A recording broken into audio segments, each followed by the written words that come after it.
And very enthusiastic good evening my friends.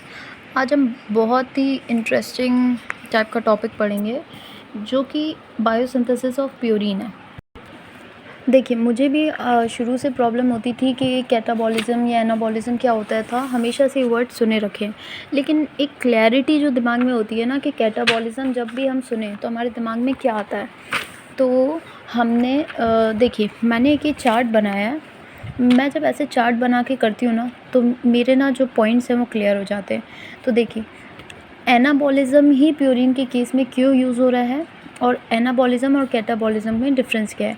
तो आप देखिए, एनाबॉलिज्म तब आप यूज़ करेंगे जब बहुत सारे simple molecules they come up together to form complex molecule.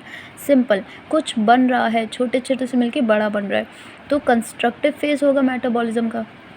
देखिए, सिंपल इंग्लिश है, कंस्ट्रक्टिव फेस है मेटाबॉलिज्म का। तो for generating something complex you need energy, so energy in the form of ATP and hormones like oestrogen, testosterone, GH that is growth hormone, insulin, ये सब anabolism में required होते हैं। And this process of anabolism generally includes protein synthesis, glucagon synthesis and photosynthesis in plants. ठीक है, ये अपने बस दिमाग में रखिए। एनाबॉलिज्म मीन्स क्या? Anabolism means when simple molecules come up together to form complex molecule, and since it is building something, so we can regard it as a constructive phase of metabolism. This line is important, and the other most important line is this कि this includes the ATP, the use of ATP. Okay. And in the catabolism, the large it is just opposite of it. So I use the word constructive phase here, so you have to use destructive phase here. ATP is released and adrenaline, cortisol, glucagon.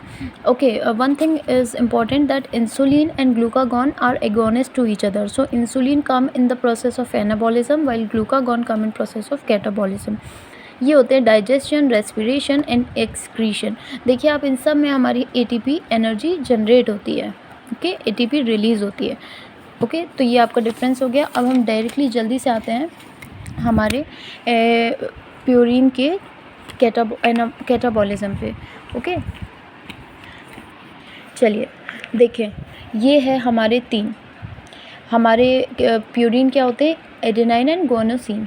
So AMP, IMP and GMP, adenosine monophosphate, inosine monophosphate, GMP।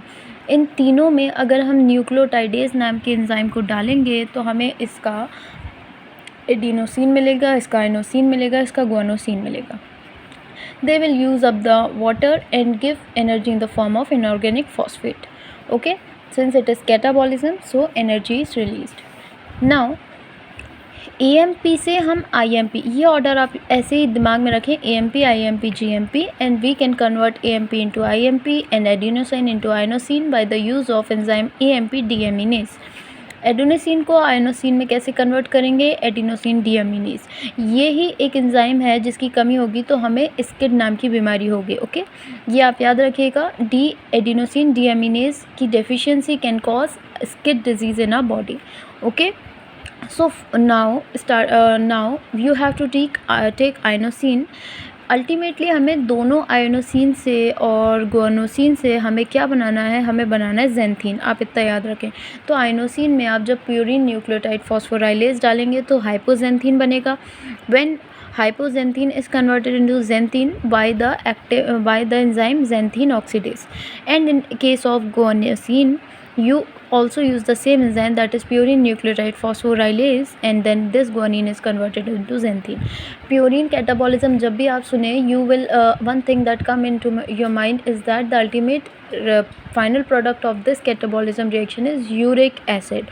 xanthine से guanine से दोनों से क्या बनना है? Uric acid. Xanthine से uric acid कैसे बनेगा?